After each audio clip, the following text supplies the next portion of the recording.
सावन का महीना शुरू होते ही साथ ही केसरिया कपड़े पहने शिव भक्तों के जत्थे गंगा का पवित्र जल शिवलिंग पर चढ़ाने निकल पड़ते हैं।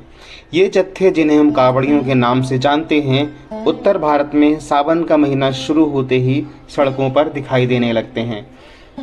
देखा जाए तो पिछले 2 दशकों से कांवड़ यात्रा की लोकप्रियता बढ़ी है और अब समाज का उच्च एवं शिक्षित वर्ग भी कांवड़ यात्रा में शामिल होने लगा है। लेकिन क्या आप जानते हैं कि कांवड़ यात्रा का इतिहास क्या है? सबसे पहला कांवड़िया कौन था? इसे लेकर अलग अलग क्षेत्रों में अलग अलग मान्यताएं हैं। इसके बारे में चर्चा करते हैं। साथियों, चर्चा में आगे बढ़ें उससे पहले एक ये जान लेते हैं कि कांवड़ यात्रा का महत्व क्या है। कांवड़ को अपने कंधे पर रखकर लगातार यात्रा करते हैं कांवड़िए और अपने क्षेत्र के शिवालयों में जाकर जलाभिषेक करते हैं। मान्यता है कि ऐसा करने से व्यक्ति को मोक्ष की प्राप्ति होती है और जीवन में कभी कोई कष्ट नहीं होता। साथ ही घर में धन धान्य की भी कोई कमी नहीं रह जाती। और इससे बढ़कर भी अश्वमेध यज्ञ के समान ही इसका फल मिलता है। तो चलिए आगे बढ़ते हैं, जानते हैं कि पहला कांवड़िया कौन था। क्या परशुराम थे पहले कांवड़िए?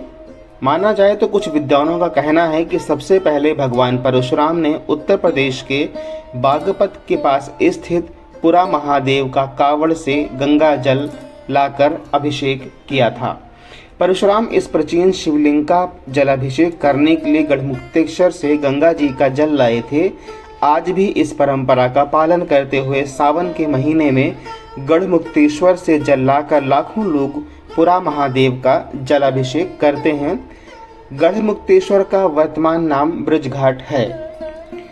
दूसरा है कि श्रवण कुमार थे पहले कांवड़िए। वहीं कुछ विद्वानों का मानना है कि सर्वप्रथम त्रेता युग में श्रवण कुमार ने पहली बार कांवड़ यात्रा की थी।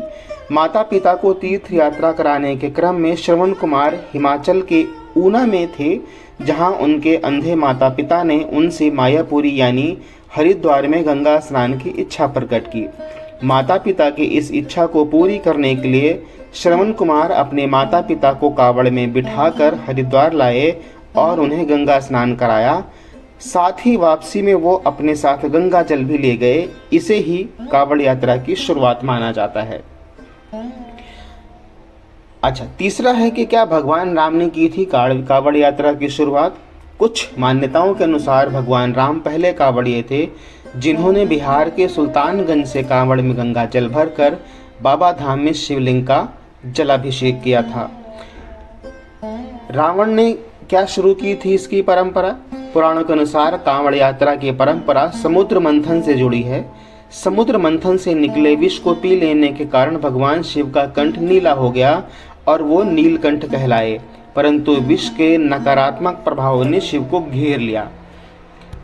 शिव को विष के नकारात्मक प्रभावों से मुक्त कराने के लिए उनके अनन्य भक्त रावण ने ध्यान किया।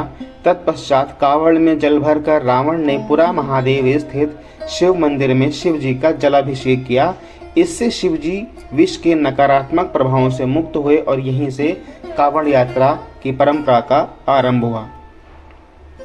कुछ मान्यताओं के अनुसार समुद्र मंथन से निकले हलाहल अर्थात विष के प्रभावों को दूर करने के लिए देवताओं ने शिव पर पवित्र नदियों का शीतल जल चढ़ाया। सभी देवता शिव जी पर गंगा जी से जल लाकर अर्पित करने लगे। सावन मास में कांवड़ यात्रा का आरंभ यहीं से हुआ। साथियों, ये थी वो कुछ परंपराएं जिनके अनुसार मैंने आपको बताने का एक प्रयास किया है। आप इसमें कुछ और जोड़ना चाहें, मैंने कुछ गलती की हो, मुझसे कुछ भूल हुई हो तो कमेंट बॉक्स में ज़रूर लिखिएगा। वीडियो पसंद आया हो तो लाइक और शेयर करें। चैनल पर अगर आप नए थे तो विनती है कि चैनल को सब्सक्राइब करके बेल आइकन दबाना मत भूलिएगा।